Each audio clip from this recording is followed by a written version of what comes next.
Olá pessoal, Deus abençoe você. Sejam bem-vindos a mais uma devocional do Bíblia Todo Dia.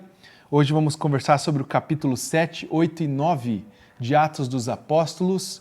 Mas antes eu queria, na verdade, sugerir a você um comentário bíblico expositivo do reverendo Hernandes Dias Lopes do livro de Atos, para te ajudar aí nas suas devocionais. O livro de Atos vai te deixar muito mais profundo aí, vai te ajudar muito, tá bom? É uma sugestão não somente minha, mas dos pastores aqui da igreja, tá bom?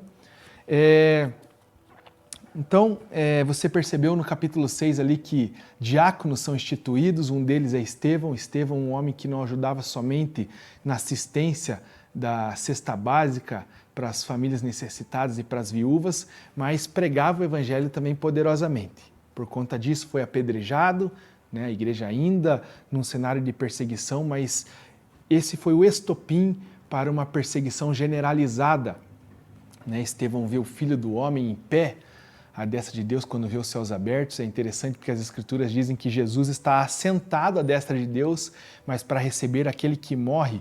O primeiro homem que morreu aí pela causa do Evangelho, o primeiro mártir da igreja, Estevão, é recebido em pé por Jesus, sem dúvida uma passagem muito bonita, uma verdade maravilhosa. E aí o capítulo 8, versículo 4, vai dizer que a igreja foi dispersa por toda parte, mas não dispersa do propósito de Deus. A igreja é perseguida em Jerusalém, é dispersa para as cidades circunvizinhas, mas não dispersa do propósito de Deus. Continua firmemente pregando o evangelho e espalhando o reino de Deus por onde anda. E aí conta a história de um homem chamado Filipe, quando chega em Samaria, e o versículo 12 diz assim, ó: quando, porém, deram crédito a Filipe, que os evangelizava a respeito do reino de Deus e do nome de Jesus Cristo, iam sendo batizados, assim como homens e mulheres. Olha que interessante, homens e mulheres foram batizados mediante a evangelização de Filipe, mas a evangelização aconteceu mediante a uma coisa importante, ao crédito que Filipe tinha. Credibilidade. A credibilidade de Filipe abriu a porta para a pregação do evangelho.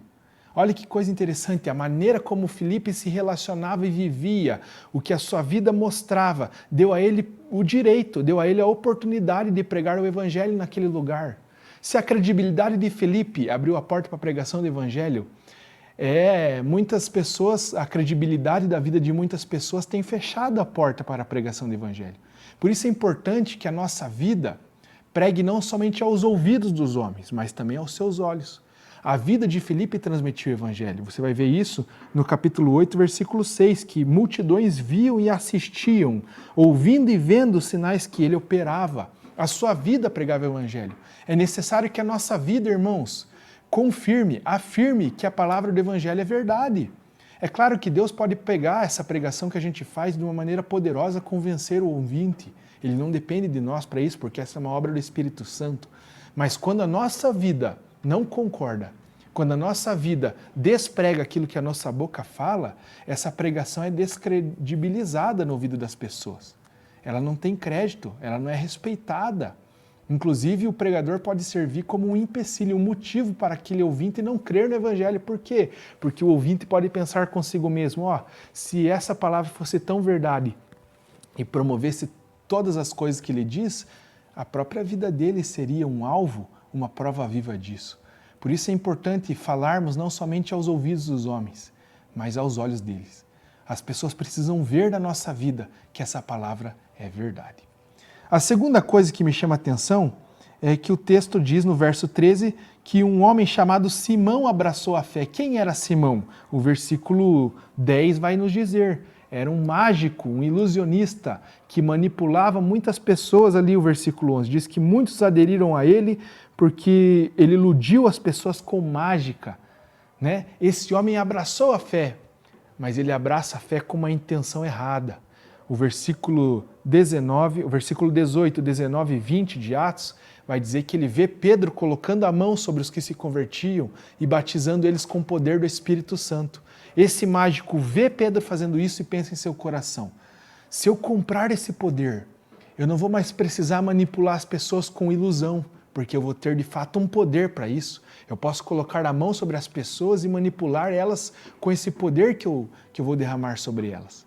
Mas aí Pedro diz, a resposta de Pedro, versículo 20 e 21, Né? Pedro, porém, respondeu: o teu dinheiro seja contigo para a perdição, pois julgaste adquirir por meio dele o dom de Deus. Você não tem parte nem sorte nesse ministério, porque o teu coração não é reto diante de Deus. E aí ele se desespera.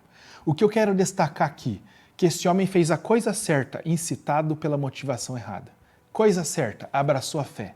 Motivação errada, abraçou não por causa daquilo que ela oferecia, mas porque viu que dela poderia extrair coisas que atenderiam os desejos do seu próprio coração. Quero refletir isso com você. Quais têm sido os motivos que têm nos mantido abraçado à fé? Seria o Evangelho?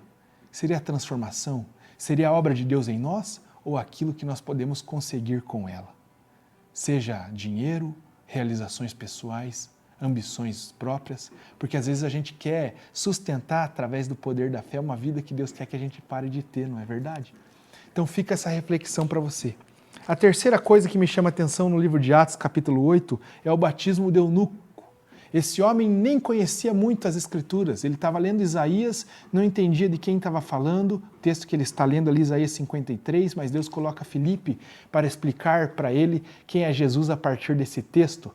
E aí esse homem acaba de ouvir a pregação, e o versículo 36 diz que ele fala assim: Filipe, ali tem um rio, ali tem água, o que impede de eu ser batizado? E aí Filipe diz assim para ele no verso 37, nada te impede se você crer no seu coração que Jesus é Filho de Deus. Ele na hora manda parar da carruagem, por quê? Porque ele crê no seu coração que Jesus é o Filho de Deus, ou seja, a condição para alguém ser batizado é apenas crer em Jesus de todo o coração, como diz o texto.